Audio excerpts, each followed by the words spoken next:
everybody. Welcome to Catlike Reflexes. Catlike Reflexes.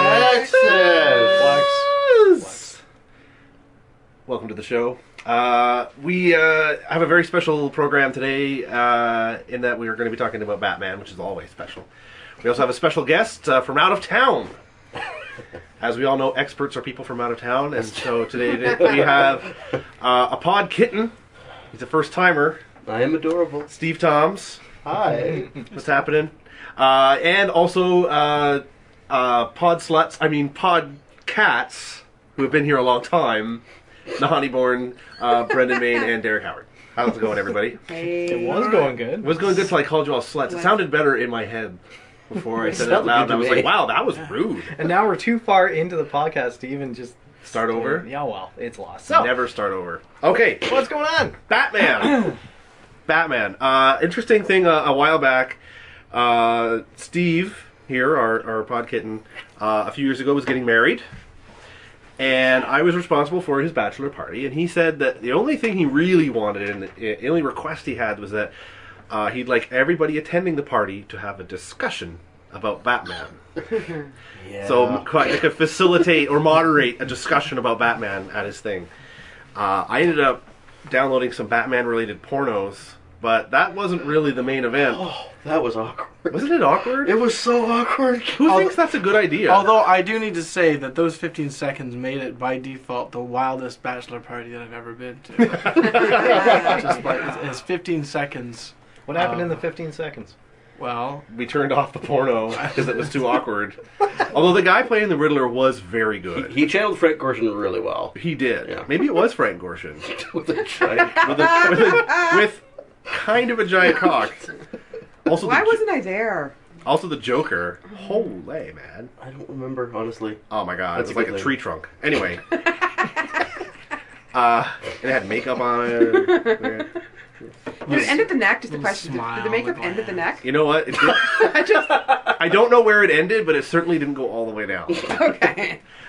Anyway, for the moderated discussion at this bachelor party, I wanted to come up with some questions and I couldn't really think of any, so I went to where most people go for good advice, Reddit. I went to the Batman subreddit and I asked them, hey, here's the situation. We're having a bachelor party and he wants a discussion about Batman. Could you suggest some good discussion topics?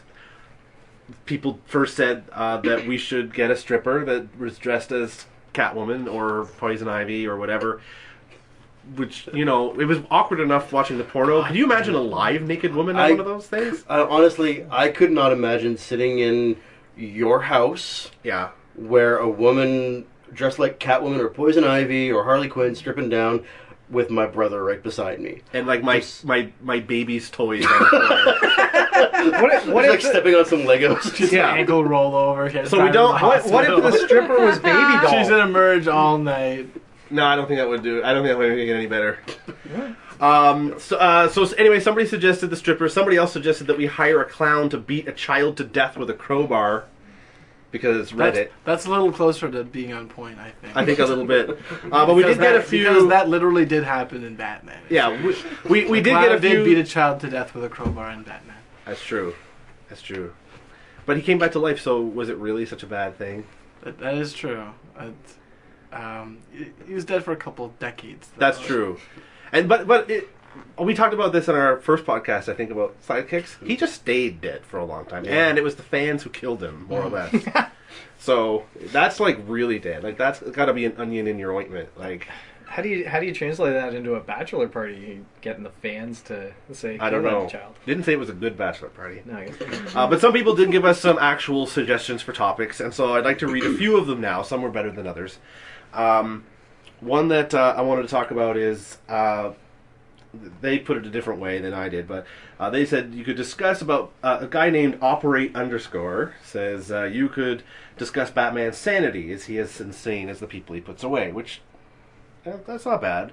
But more to the point, I think, what's Batman's deal psychologically? Because, not to sound callous, but like a lot of people's parents get killed. And none of them become Batman except Batman. So like, what's his...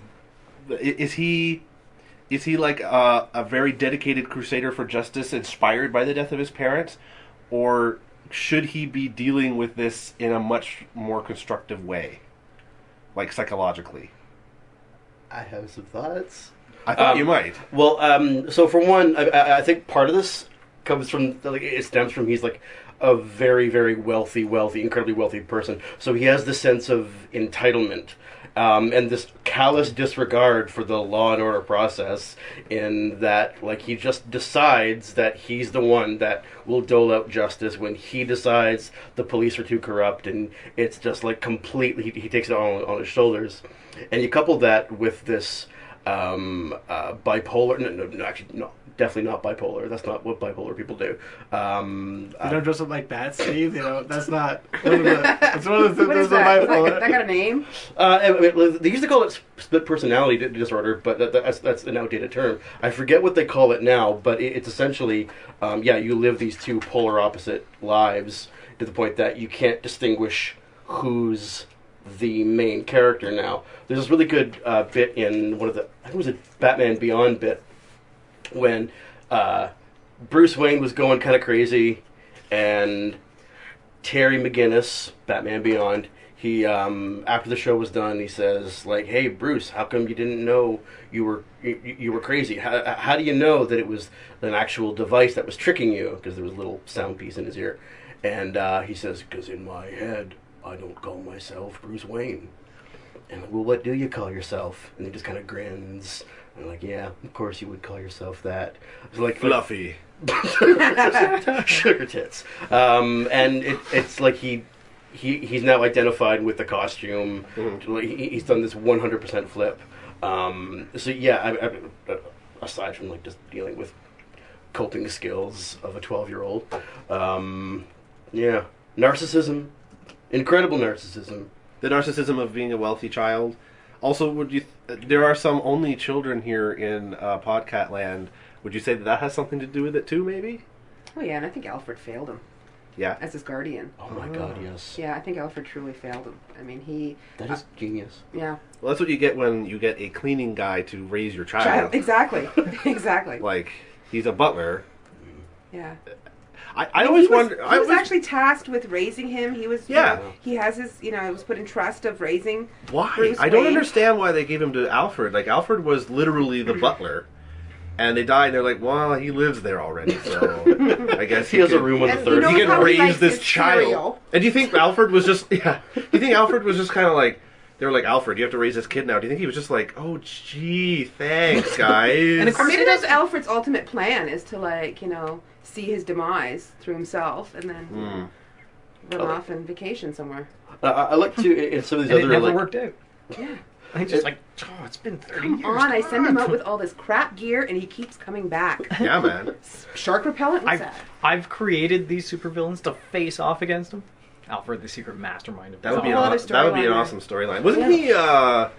Alfred was a villain for a while, like in the '60s. Wasn't he called the Outsider or something? Well, he gained powers and was the Eagle for a little while. That's right. That would have preceded the '60s comics. I probably like in this, but it's in the same era where, like, Batman just gained superpowers and lost them and went to Mars and stuff like that. Yeah, exactly. fights in the Yeah. sky type, right? Yeah. And so, I mean, this isn't the era that of Batman that anybody thinks about. I think that Bat dog. Is it a bat? Is it a dog? I think that.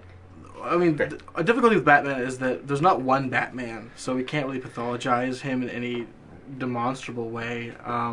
He's going to be a written character, and we can go back and look at those characters, and we can see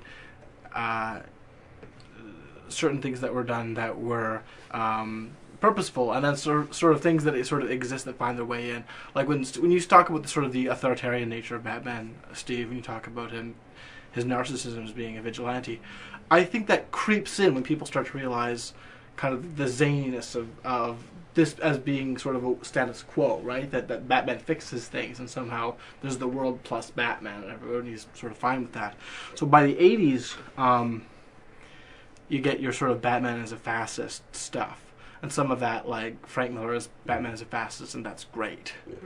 Mm-hmm. Yeah, he's like a hero for the fascists. Yeah, and so Yeah. and you have this strange militarization of Batman, this sort of fetishization of Batman, this ultra violence of Batman, this ultra rightness of Batman, and it's like, oh, Batman's talking to Superman, and clearly Batman's on the level, because clearly this Kryptonian god man who with the unfailing moral compass must have nothing to say about justice. Right.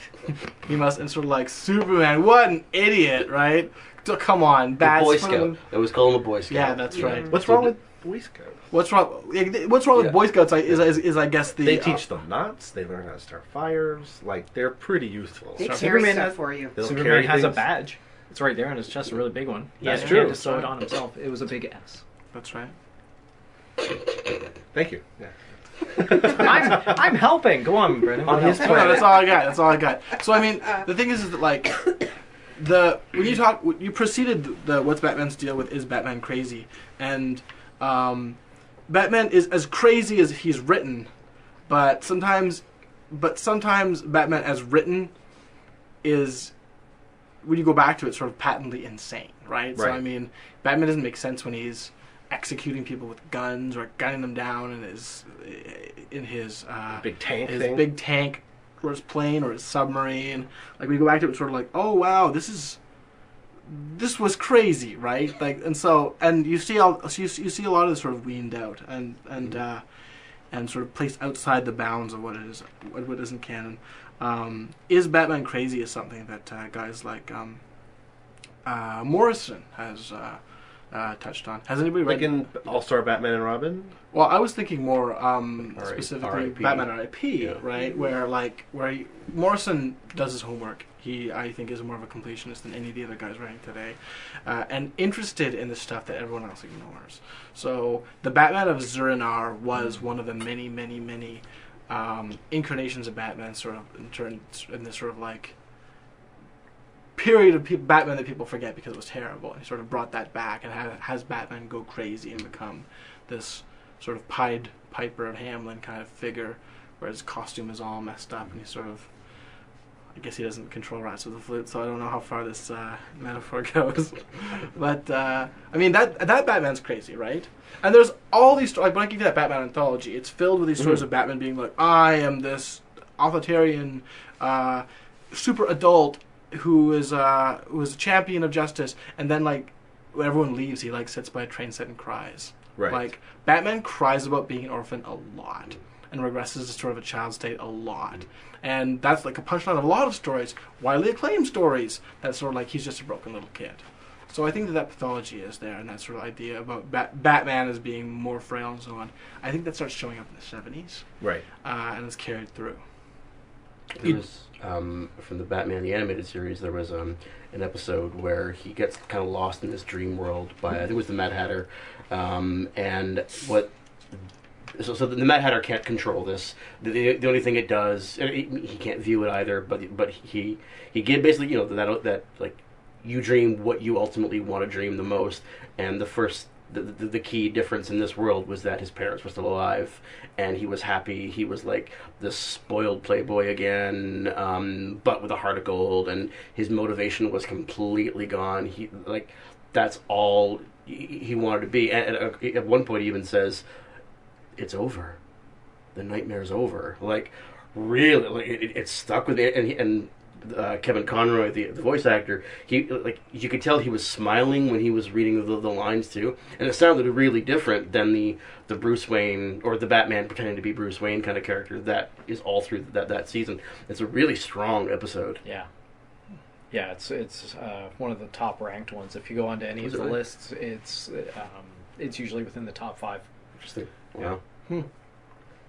At least for the animated series. Yeah. Yeah. I'm the host. So Batman. So you're saying Batman he's basically a man-child. Would Batman?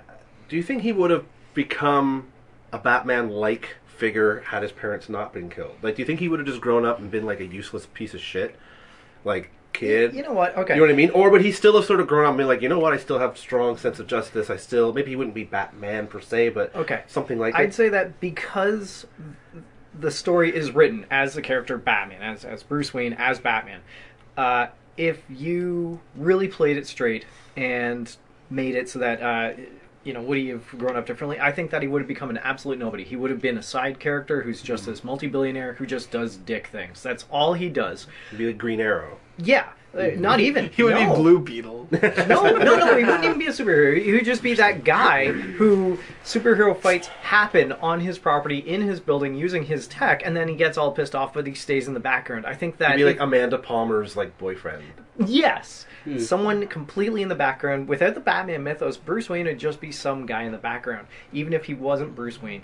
But because the story lends itself to be about Batman, of course he's going to be influenced in some way to be heroic regardless. Well, the fact that it's a story at all, right? I mean, Right. if you remove anyone's Act 1, they're just a person. Exactly. Yeah. They're not a person that has to deal. It's not like, imagine what Hamlet would have been like if his dad and Moisen, he just hung around with Ophelia. It's like, okay, all right. But it did, right? This is the genesis, right? Like DC Comics didn't be like, I wonder what what's gonna happen to this rich playboy. I just don't know. It would be Nobody Richie cares. Rich. Yeah, exactly. Nobody would care. Of course, Of course not. I But, don't know but I the think whole what I'm story. getting at is the death of his parents the only catalyst to make him into a Batman figure, or would it have been inevitable in his personality in the first place? Well, sometimes when you look at sort of Elseworlds stuff, there is this sort of sense of inevitability because people like Batman analogs, right? Batmanalogs, as it were. So Wow. so in Elseworld stuff, it's super fatalistic, where he's sort of like, oh, and I'm going to be this kind of Batman, or I'm going to be this kind of Batman. And they also have sort of like, who needs Batman? Samurai era Japan. Right. Or who needs Batman the Wild West, right? Right. So Or we need a Batman with a big Russian hat. Yeah, that's right. Or that's right. You want Batman Red Sun. Yeah. Where Russia gets one of everyone. Yeah. Right. And like it or loathe it, I mean, Red Sun is that model where of course there would be this and of course there would be that because they are inevitable to the DC universe, right? There's something with the DC universe that produces heroes. Although, Derek, I don't know that I agree with your assessment, though. In that, because I mean, the way that they've written Thomas and Martha Wayne. So I mean, if Bruce Wayne is a character of his world, and I mean, now granted, I don't think he would become a superhero at all, but I don't think he would slip away into the background and be an Oliver Queen type of know nothing, do nothing kind of rich boy. Because Martha Wayne, she was this philanthropist and she ran charities, and Thomas Wayne was this philanthropist doctor who performed surgeries on poor people that couldn't afford medical procedures, and he donated all so much of his medical wealth to building infrastructure around the town or Gotham and stuff. And the Waynes have kind of been built up as the moral barometer for Gotham City over a century. And I think kind of Bruce Wayne would follow in their footsteps. He would still be a prince of the city, this benevolent, source of good. I mean, he obviously Which he does do. He totally does, yeah. And in fact, he might do it. Are we talking in a world where Martha and Thomas don't die? Right, yeah. Well, then Gotham honestly, wouldn't descend. Gotham would stay as this utopia, this technological utopia at that point. They might get hit by a truck or something. Yeah, that's how it's portrayed in Batman Begins, right? That the way that the death of the Waynes somehow help to bring the economic downfall of Gotham City. Yeah. So if it's still this economic utopia, then Bruce Wayne would probably just follow in the footsteps and be this ambassador for goodwill. But it doesn't necessarily mean that he would be any more obligated to stopping crime at the rate that Batman does, Bruce Wayne Batman does. It just means that he'd be a good guy, and that still puts him in the background. Albeit, But if there was no Batman, wouldn't he just be Bruce Wayne? And look at what Bruce Wayne does. Mm-hmm. I mean, he continues with his charity work. I mean, he's the billionaire playboy who continues to do good things for Gotham and all, the people who are in need.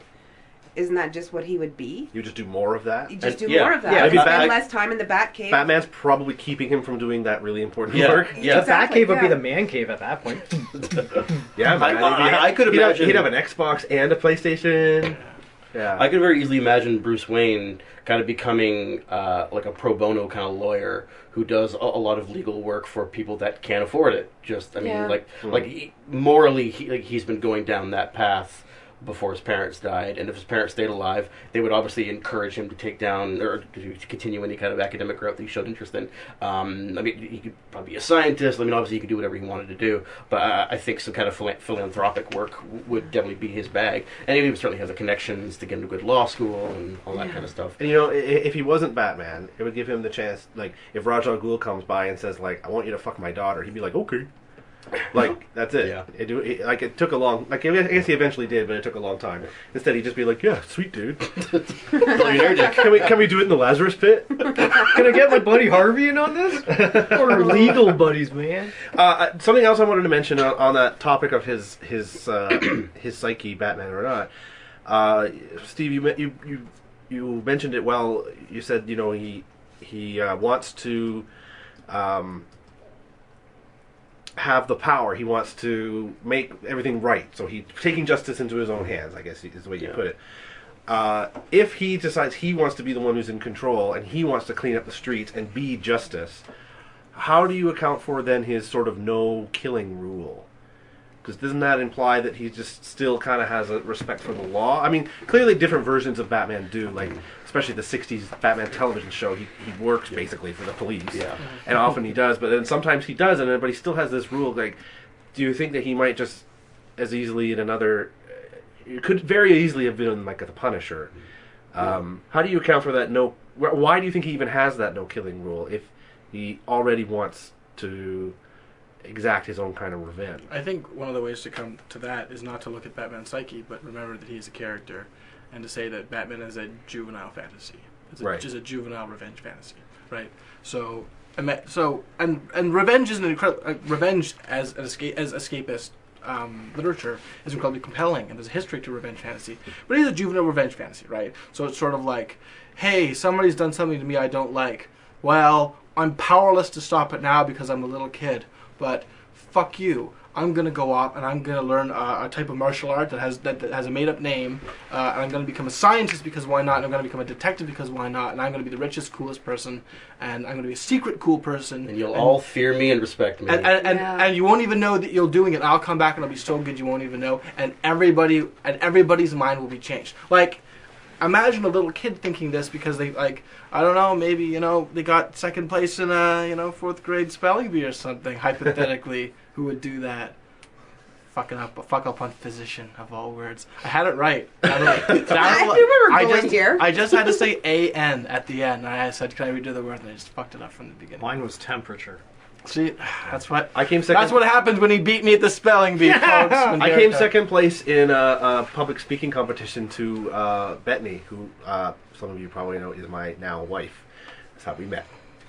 These rivalries, you know, intense hatred turns to love. No, he's super friends. So like, so one of the reasons that all these things shake out is because it's sort of like, I think Batman is safer if he doesn't kill people.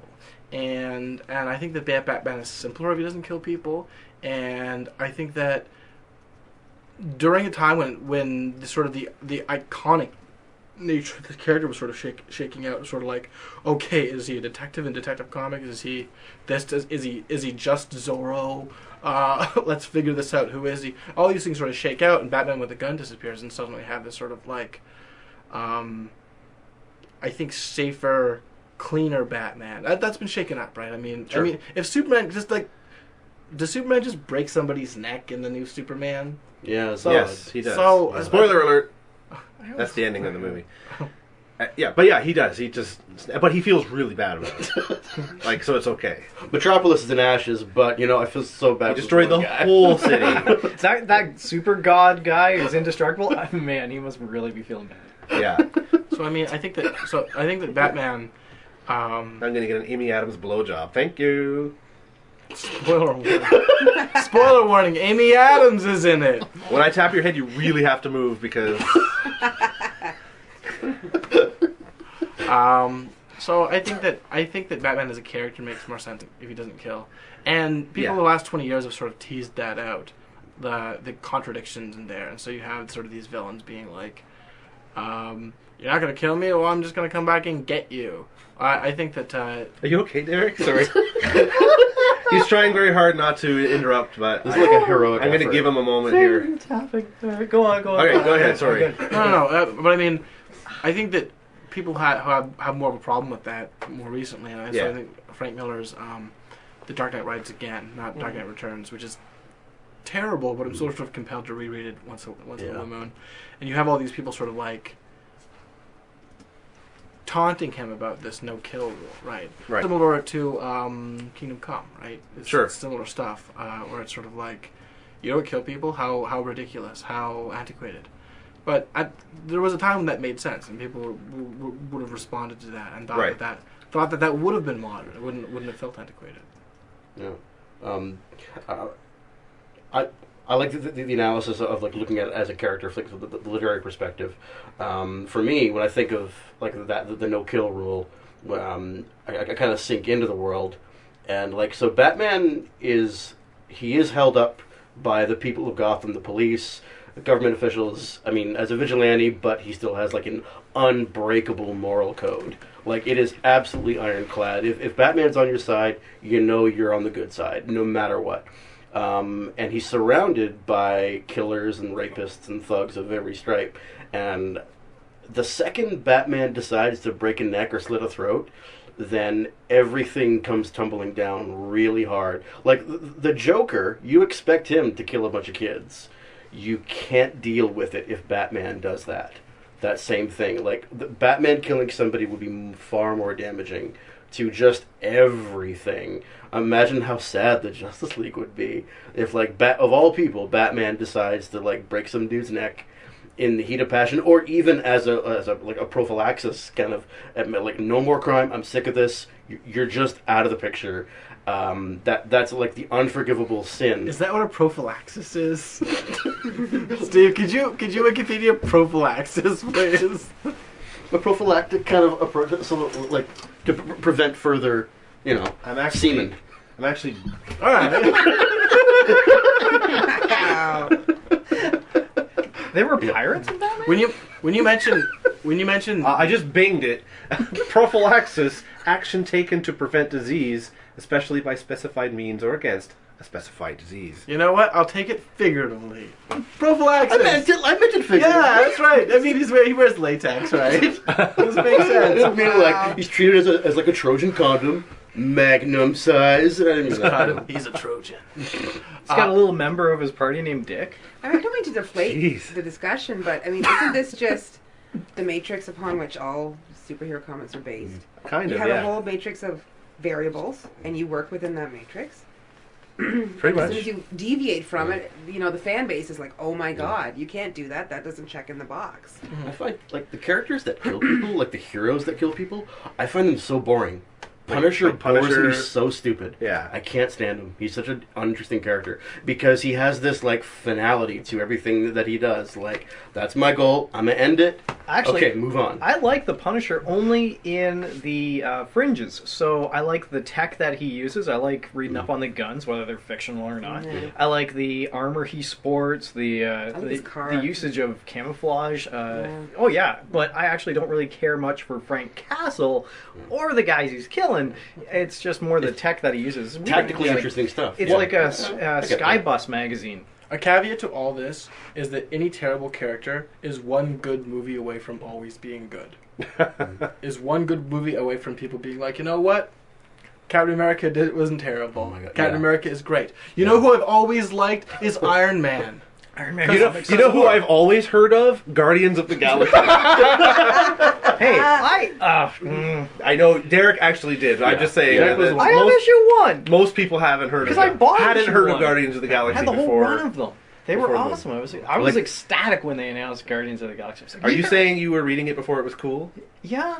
The I time, don't trade glasses. but the time the Guardians of the Galaxy, before it was cool, was like any time before like the mid 2000s, because I mean the lineup that they used for the movie was a fairly recent incarnation. Sure. Yeah. And the genesis of the movie was Marvel being like, you know what, this is a good comic, let's just make it as a thing. And I mean, yes, it does have this antecedent precedent rather in the 60s and 70s, but it hadn't gelled into that sort of form that they had, right? So they had some characters that didn't have other characters. we are running out of time, but I think I'm gonna let this one roll a bit because we're on a roll. But I would like to maybe wrap it up by asking each of you, who is your Batman? Because as we talked about before, especially Brendan was saying, there's lots of different Batmans. There's like original sort of detective with a gun. There's Batman on Mars. There's sort of the Frank Miller. There's all 66 Batman. Like there's all kinds of different Batmans, and everybody sort of has one that they think of as theirs, as the one that and not everybody has the same one. So maybe we'll go around and you don't have to elaborate too much, but who's your Batman? Maybe we'll start with you, Derek. Okay. For me, Batman really gelled with the animated series in the 90s and 2000s. The Paul Dini. Paul Dini. It came on the heels of Tiny Toons in the same half-hour slot and was animated by Marvel, and you were just like, Warner Brothers, and you were just like, oh my god, this is so good. With that said, even as much of in love as I am, as much as I followed the animated series, the comic book, Batman Beyond, all of it, I have to admit that the recent run, the Grant Morrison Zur R, and how do you pronounce that, by the way? I think it's Zur and R. Thank you. I mean, because the way that Morrison reveals at the end was from an offhand reference that his dad made, that there would even need to be a Zorro in Arkham. Mm-hmm. So it's Zur in R. Oh. But Yeah. the Batman of Zur and R precedes this. So Yes. I mean, And I have to admit that the Grant Morrison run of that little stretch of comic blew me away. I loved every aspect of that. I thought it was flawless. And so currently modern day, I'd say that, that guy, the big red and purple guy. Very good. Yeah. Very good. Yeah. Brendan, who's your Batman? Adam West is my Batman. Nice. 60s, the 60s live action show is maligned as being campy, but it's in on the joke. It's supposed to be. Yeah, campy. It's supposed to be campy. It's written as a comedy. Yeah. I didn't know that till recently, and it's amazing when you look at. I mean, I like the campiness too, but when I rewatched it as a comedy, holy cow! It is beyond brilliant. Yeah. And the thing about camp is that sort of camp had this high culture moment in the 60s and 70s, and camp is a very specific. It's about a very specific attitude towards the work you're watching, whereas the quality is, you enjoy it irrespective of quality, or sometimes even against quality. So I mean, there are things that are unintentionally camp, but the things that are made intentionally camp are as if to say, like, we know you're going to like it because we know that you are fun. And the 60s Batman is super fun. And I think for a while it was sort of like, can you believe how unsophisticated this was? Generally speaking, if you think art is unsophisticated, I mean, we had this conversation, generally speaking, probably you are unsophisticated. Right. So, I mean, there's a sophistication to camp, and there's a sophistication to the Batman live-action TV show. What performances? They're all super hammy. They bring in all sorts of guys that you wouldn't even imagine. I mean, they have... doesn't Vincent Price play the Eggman? Like, Egghead, yeah. That's right, Egghead. Yeah. So I mean, you have all these amazing, really fun character actors from the movies coming in and doing bit pieces, which would have been amazing to people at the time. They would have recognized them. Nowadays, we don't necessarily all of them, but you can look at Cesar Romero doing this thing, and you can see Adam West doing this thing, and it's spectacular. Like, it really holds up. That's great. Yeah, Adam West. Are you familiar with the Batman 66 comic that's come out recently? No, I am not. It's Is it a set in comic that? book. It is set in the 60s TV show universe, and with that sort of aesthetic and that sort of I'll check it out. mentality. It's I don't know. Kevin Smith is writing a couple episodes of it now. Yeah, it's like Batman 66 meets the Green Hornet. Oh, that's right. That's So it. it just kind of carries on those episodes. Yeah. Set in that era. Great. Nahanni, do you have a Batman? Michael Keaton. Nice. Yeah. I grew up with Adam West. I watched the animated, but when Michael Keaton's Batman came out, when Tim Burton's Batman came out, it's God, I would have been in my late teens. I date myself, and I was like, it's okay to still like Batman. Mm-hmm. It's okay to still continue to like Batman, and that's why Michael Keaton kind of does it for me. Hmm. Yeah, and he did a good job. I absolutely. liked him Yeah. as Batman. I think he was excellent. Yeah. Great. Yeah. Steve, I know you've been waiting for this question your whole life. Like I used to think that Batman was like your Star Trek.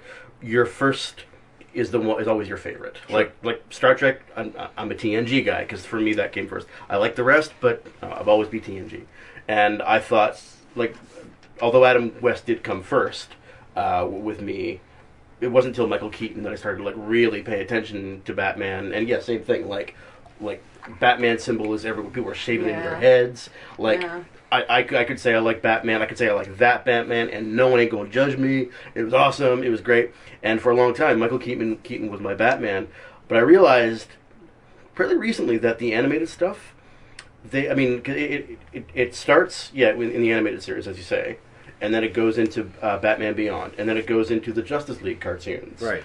And they have a series of movies too. There's a whole now an animated universe that's all unified. It is great. It is so Justice League Unlimited is balls amazing. Yeah, it is. Yeah. And when I read a Batman comic, I hear Kevin Conroy's voice. When I'm reading Batman, I hear Mark Hamill's Joker. Yeah, Mark Hamill's did quite a good job. What an amazing Yeah, job. I hear what's his Bill Shannon, Richard Mall, Richard Mall, whatever Two-Face comes up. Right. Like everybody, like those voice actings, and of course I hear the woman who played Harley Quinn, Arlene Sorkin. Arlene Sorkin. Yes, Oh, she did. like brilliant.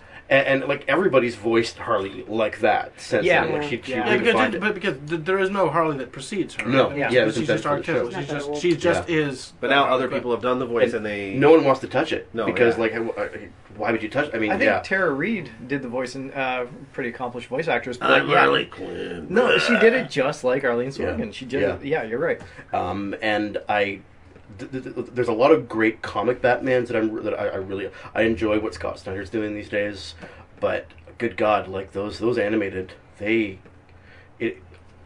I've always liked a giant world, whether I'm reading any kind of literature of any kind, and it's a huge world, and and Superman too, and the Superman animated series was in the same universe, and it even set the aesthetic for the Green Lantern cartoon. I mean, it wasn't in the same universe, and it wasn't at the same high caliber. They only had the one season, but all those characters, CG, they were all that style, the big square jaws with the like oversized chests, and they all have like really broad lines on the outlines. Yeah. They all look like Yahtzee, zero punctuation type of big triangles.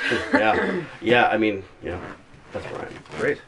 Personally, my Batman is. I was sort of introduced to Batman with the animated series, and then right after that, boom, like the 1989 Michael Keaton. I was really into it, but through that, I started reading the comics because I was about 10 years old when the movie came out, so I didn't really have disposable income to buy comics before that. I was reading my brother's, and he was a Marvel guy for some reason. And no judgment here. No judgment here. Marvel's fine. Just teasing. But that was about the time that they were writing the comics right after with the popularity of the movie, but with all informed by sort of the 70s, 80s Batman. Not really the Frank Miller stuff, but more like the adventure stuff. I'm always Denny O'Neil.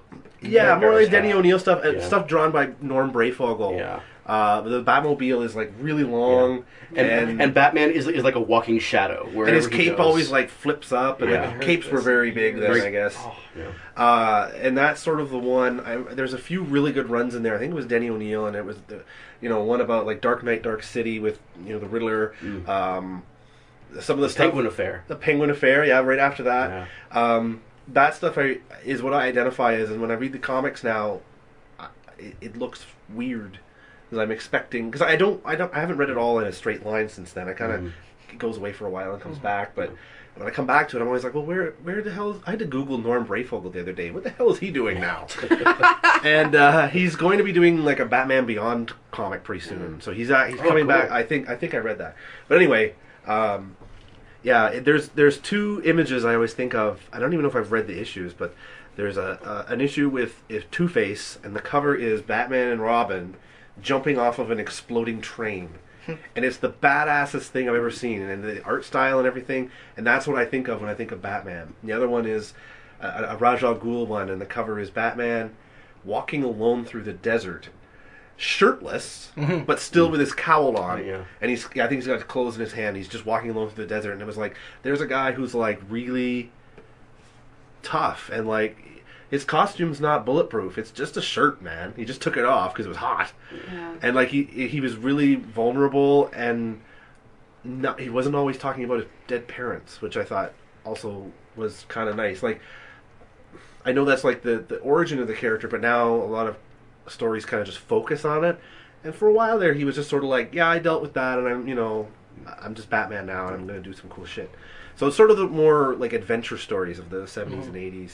He went to the Middle East. He went to deserts a lot. Yeah. I mean, that's where Jason Todd died, right? That's right. And That was in, Africa. oh, That he died. oh, maybe okay, leading up to his death, you have him tracking down all his potential moms, and they kind of had treat that as an adventure story. They go to various locations. Okay, I perhaps have that wrong. Perhaps the location was. Was it in the jungle? Yeah, maybe it was in the jungle. Maybe it was in jungle locale. I think he did die in Africa, but the comic, so part 4, the final part, the Joker became the ambassador to Iran. Ambassador to Iran. That's That's right. a crazy story. And then he It was pretty awesome. Yeah.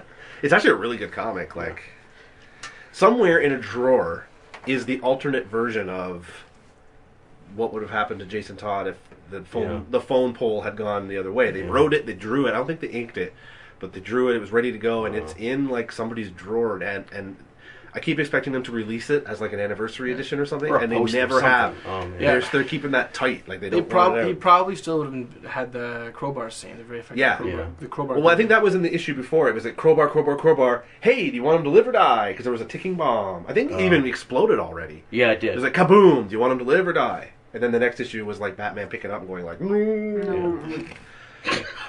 Isn't that Darth Vader? No, As voiced by Kevin Conroy. That's right. we should tell a story real quick about Michael Keaton. So Bryan and I saw Batman on opening day. Yep. I remember the date to the date for the rest of my life. June 23rd, 1989. Yep. It was the last day of grade 5. The last day of school, so everybody Where was did you excited. see it? At the Pen? At the We saw it at pen. the Pen. I was there. You were there? I thought you First looked screening. familiar. First screening. And it was packed. Packed. We went with your mom. Yes. And it was so packed, we made her sit like a few rows back. Well, no, there weren't 3 seats. Oh, poor Norma. Yeah. By the time we got there weren't 3 seats in a Yeah. row Oh, I know. together. They were so I had to packed. sit right on the aisle. So we I remember found seeing it at 2, the Pen, and then too. my mom sat in a single seat somewhere else. Not too far, like a couple rows. Like, Yeah. no big deal. But I've always kind of felt guilty about that. there was nothing we could do. No, yeah, and we're like grade 5. This is Batman. This is very serious. I don't think she liked it either. I was Well, like, oh my god, that was the best movie I've ever seen in my life. Mom was like, yeah, Uh-huh. okay, I guess. I want to go home. Yeah, Get some hair. I remember sitting behind us were some old, I don't know how old they were, like 20s or 30s, and they were just there to see Jack Nicholson. They were Jack Nicholson fans, and they weren't really into Batman. And anything that happened, like he took out a gadget or he did something, they were like, oh, that's really cool. I do not remember that at You know all. the part, the famous part where the Batwing goes up and stops midair in the Yeah. moon, and they all went like, ooh, and they laughed and stuff. I thought we did that like for real, like woo. Oh, we did. I remember it was being awesome, and they were just Oh, like, yeah. "Oh, yeah, that was really cool." But I was like, "Why are you here, man?" Bad. I was there dorks. for Prince. Prince, really? I was there for the balloons. I just wanted to hear the soundtrack. Oh man, like Wanted to you hear the can't Bat tell dance. you can't tell kids now like how big a deal that movie was that when was it came out. Like Yeah. Yeah. now, every movie that comes out is like, "Oh, it's such a Huge, big deal," yeah. but it's not. Like, No. like when Batman came out, it was like nothing. No. It was so big. And it's the first. I think it was the first movie I saw at a theater more than once. And I think that's the first VHS of a movie I ever bought. yeah, before that, nobody really bought You VHS didn't buy tapes. movie, and when Yeah. you bought them, they were like $40, $50. You know, when you actually November bought a 20th. movie. Yeah, I remember you had it. I had it until just a few years ago. Oh yeah. Like the same copy. Well, I used to rent it all the time because I couldn't buy it. But you got it for Christmas or something, and we used to watch Yeah. it all the fucking time. Like, it was so good. And like every 2 weeks there's some new blockbuster, and like everybody goes nuts until the next one. 'Cause, like that's how the movie cycle works. You can't have a blockbuster week after week after week because it's just too much market saturation. You don't want movies competing with each other. But yeah, back then they had Batman come out at the beginning of the summer, which is like the best opening week you can possibly have. But they also the genius thing is they licensed the shit out of it. Oh, man. Like Batman symbols were everywhere. People were getting them on their cars, coffee mugs, T-shirts everywhere. The toys, those shitty toys that were so popular. Because Remember the Joker that would squirt water out of its I orchid? remember him. I still have that. Do you still have it? Yep. I drew the logo with pencil crayon onto a sheet of paper. Then I took it up to the T-shirt place at the mall and had them printed on a white T-shirt. And I walked around with that Batman The one logo. that you drew. Yeah, which was like picture perfect replica. Nice. it was as if I was wearing the huge logo on my chest. I was the only one who had one because it was just limited, and people were like, "You got the." And that was that's '89. great." Like Yeah. that's yeah. I had wow. that symbol on a big poster on my wall for years and Oh, years that and poster years. was so popular. I Oh my god, it remember was that. so good. But it was weird because there was the regular bat symbol that was on everything, but in the movie it was that weird bat symbol like where the tail was like prongs, weird. Yeah. Yeah. And I understand it was some weird copyright thing they had to do for some reason, but like. Bats do have But I tails, learned how to don't they? draw that. That's the Batman Yeah. symbol I learned to draw. Was Yeah. the one with the dumb little Yeah. tail thing on the bottom. I can still draw it to this day. I can draw a bat symbol. I can draw a bat symbol symmetrically easier than I can draw a heart, which is like the hardest thing ever to draw. Apparently, symmetrically. That is true. But I can do a bat symbol like no problem. But a heart, it's like my daughter's like, "Can you draw a heart?" It's like no, not. It just looks like a Here's a butt. Batman. It looks like a butt. Yeah. Inside your chest, honey, you have a bat. All He'll right. always be right there. All right. Well, what do you think at home? Who's your Batman? What do you think? Is he insane? Is he not? Is he an asshole? Like whatever. You've been listening to the show. Come on. Let us know what you think. You can write a comment anywhere you find this podcast, whether it's on the website, on I guess you can't write it on iTunes, but Well, not with that attitude. phones can't do anything. Your phone can. Anyway, let us know what you think. You can email us, like a caveman, at info@catlikereflexes.com. Or you can join us where the real action is on Twitter, at CRPodcast. And you can also visit us on the web at www.catlikereflexes.com. But you don't usually have to type in the www part anymore because it's 2015. And your browser just knows. You just dated this. I know. And if you do go to our website, you can find all the info and also links to our Tumblr page where sometimes we post links to things that we talked about during the show so that you don't have to imagine them in your mind. Because imagination is for losers. It's true. All right, let's wrap it up. Catlike Reflexes. All right, good night, everybody. Or daytime, I don't care.